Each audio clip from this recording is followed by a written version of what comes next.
biggest story. Justin Herbert's having one of the greatest rookie seasons in the history of football at the quarterback position. And the team is talented, but they have, I'd say, the second worst coach in football right now behind Adam Gase, and it's holding Justin Herbert back. Justin Herbert's the story. By the way, the Raiders showed a lot of pluck yesterday, and Mariota played well. You know, you lose your starting quarterback, a guy comes in off the bench and plays like that, gives you a chance to win, and you're in overtime. It's not like you're just playing an opponent that's looking to go away.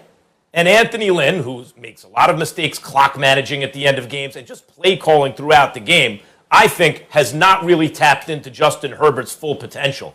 And what is that potential? You know, who is he most often compared to? Let me tell you the names that I've heard. On this show, I've heard you, Stephen A. Smith, compare him to who? Who did you compare him to? Do you remember? Who are you talking about, Justin Herbert? Yes. I think I brought up Dan Marino. You compared him to Dan Marino. And once upon a time when you wanted to say the most talented ever, you would say Dan Marino. And you know who else I've heard him compared to on this network, on Get Up, Stephen A.? Patrick Mahomes. Now, I ain't saying he's Marino or Mahomes, but Dan Marino was an awesome rookie and in his second year was the MVP of the league. Patrick Mahomes, in his second season, but his first year starting, was the MVP of the league. That means the best player in football, Marino and Mahomes. And I'm not saying Herbert's quite that, but he is compared to those guys for a reason. And right now, if you were to say, rank the quarterbacks in the NFL, I know he's a rookie. I know he hasn't shown what he could do with a real coach yet. I know they have a losing record. I would only take 5 guys ahead of him, Stephen A. I'd take Mahomes. I would take Aaron Rodgers. I'd take Russell Wilson. I'd take Deshaun Watson. I would take Josh Allen, but I don't think for long. I would put Justin Herbert ahead of everyone else. If I had a signal caller to hand the ball to win a game, give me Justin Herbert. And understand, this is with a coach, Stephen A., who's calling quarterback sneaks and bootlegs when the defense knows it's coming. You know, even when Herbert takes a sack, it's the right thing to do. You can't throw the ball away in that situation. Even when he takes, it could be intentional grounding, even when he takes a sack, you go, that's a smart play. It's not just the arm talent, which is ridiculous. He has a powerful arm. He's throwing laser beams and he's accurate down the field. His football IQ already, again, playing for a coach who's not getting the most out of him, is really very impressive. He doesn't have the evidence to say he's elite yet, but if you ask me who I'd take ahead of him, there are only 5 guys in the NFL right now. Let me tell you why you're wrong. You're wrong, Max Kellerman, because you've been saying that about Justin Herbert for weeks. So ultimately, a story gets old. I'm not denying anything that you're saying about what we're seeing from him as a rookie. I've been very, very impressed with him.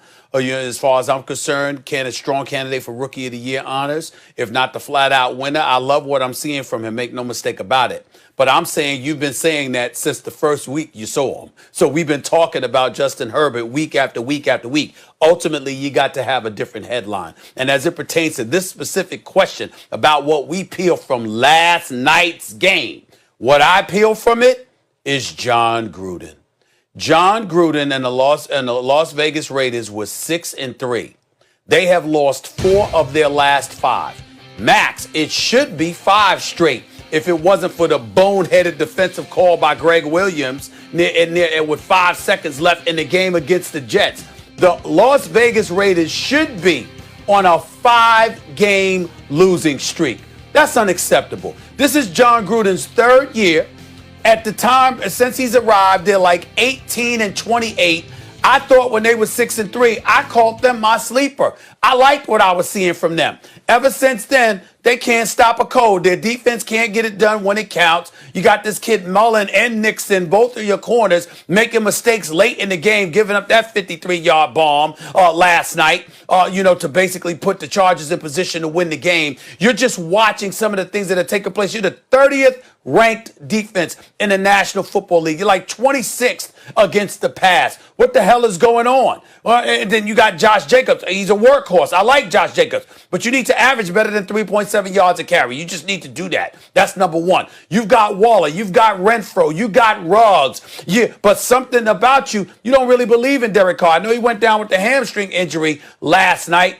But again, they had lost 3 or 4 coming in the last night's game. Derek Carr was the quarterback. He wasn't hurt at that particular time. They should have lost 4 straight coming in the last night's game. Derek Carr was your quarterback at that particular moment in time. So right now, I'm looking at John Gruden. You're the $100 million man. You're the person that's making those decisions. Mike Mayock and all of those boys answer to you. We all know who's really, really running the Las Vegas Raiders. And what I'm seeing from them right now is not Raiders football from a traditional perspective. Hard-nosed, smash mouth, get at it. John Gruden's personality may be that way, but the level of production that I'm seeing from them, the Raiders look soft. They look soft, they ain't getting it done. And for the 3rd year since John Gruden has been there, they are on the outside looking in, which wouldn't be as bad if we saw incremental improvement. But to be 6-3 in that 3rd season, to be one of the sleepers in the team with just 7 games to go and to lose 4 games in 5 weeks when it should have been 5 because of the miracle against the New York Jets, it's unacceptable. And that's what I'm walking away with. Justin Herbert's a nice story, Max. But the $100 million man who, by the way, has it in his contract for incentives that could bump it to $120 million as a head coach, I'm not pleased with what I've seen from John Gruden over the last 5 weeks.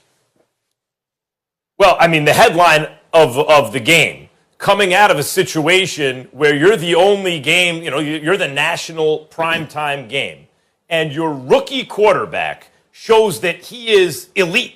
By the way, your rookie quarterback also tied the rookie touchdown passing record last night. Now, it was set by Baker Mayfield not that long ago, but he's clearly going to pass it. He has a couple more games.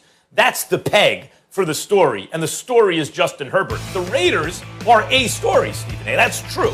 And right now they're 7-7, but consider, John Gruden took over a 4-12 team, then they were 7-9, and they're likely to split their last 2 games if things go according to the odds, right? The Dolphins and the Broncos, and wind up 8-8. 4-12, 7-9, 8-8. You're trending in the right direction, and don't forget, Gruden inherited his quarterback, who had a big contract and was difficult to move. Not that Derek Carr's played poorly this year overall, but maybe he wouldn't have been John Gruden's choice, right? So I don't think that's the story, that the Raiders are trending in the wrong direction. As you said, this has been going on. But when a guy like Justin Herbert in a quarterback class with Joe Burrow and Tua Tagovailoa, and he's the 3rd guy out of those 3, right? A couple of years ago, he was the golden boy and tank for Justin Herbert, Giants fans were saying, and then he kind of lost some luster. People didn't believe in him quite the same way. And for him to come out, and Burrow's hurt, of course, but even before he got hurt, Justin Herbert was out playing both guys drafted ahead of them, and they're both playing well. He is special. And last night is more evidence for a team, Stephen A. If I was a fan of the Chargers, you're thinking draft pick. Oh, let's get a draft pick. Nope, I'd rather win that game. That so-called meaningless game, even though I'm not in the playoffs, I get it. My team's not in the playoffs. I'd rather win that game. Because when I look at the talent on both sides of the ball on that team and that young quarterback, I'm thinking, just give me a coach. We're going to win a Super Bowl. Stephen A., I want to step in here because Max obviously very high on Justin Herbert. So I want to ask you, are you in agreement with Max that Justin Herbert is a top 6 quarterback in the NFL? I'm not sure. I haven't thought about that, but I don't mind. I'm not completely averse to that. I think that when you look at Justin Herbert right now, if we're thinking off the top of my head, okay, I'm going to look at obviously Patrick Mahomes, Aaron Rodgers, Russell Wilson. I'm going to look at quarterbacks like that. I'm going to pay attention to it. Deshaun Watson, I certainly wouldn't put him ahead of Deshaun Watson regardless of the struggles that the Houston Texans have had. It's not his fault. If Bill O'Brien had left DeAndre Hopkins there, we wouldn't be having this conversation about about the Texans, and I think we'd be looking even more so at Deshaun Watson. So that's 4 quarterbacks right there. I'm sure that I can think of a few others in terms of the way that they've been playing. But in the end, Justin Herbert, you can't just rule out the fact that he looks like a top 6, top 7 quarterback thus far this year. I'm not going to call him that definitively, but he has looked on that level in his rookie year. We can't ignore that. Yeah, I call him top 6 with a bullet. I'd say it's with a bullet. Like, I hear you, Stephen A. Those are the guys, the 4 that you just checked off, I think, right away. Those are the top. Mahomes, Rodgers, Deshaun Watson, Russell Wilson, or Wilson Watson. Those four, you put them aside, they're in a different category. And then Josh Allen, and I can't think of anyone I'd rather have than Herbert right now. And Lamar Jackson not included in that list. Josh Allen, yeah. Josh Allen would be fifth. Until a couple of weeks ago, we certainly would have put Ben Roethlisberger up in there. So I just look at it from that standpoint. Again, it's in a ballpark. The way Justin Herbert is playing right now, it's in a ballpark. Mm-hmm. Well, just to reiterate, Max, you said this before. Justin Herbert did set a record last night. He has 27 touchdown passes on the season as it stands so far. Likely will get more, as we know. And right now he is tied with Baker Mayfield for most touchdown passes in a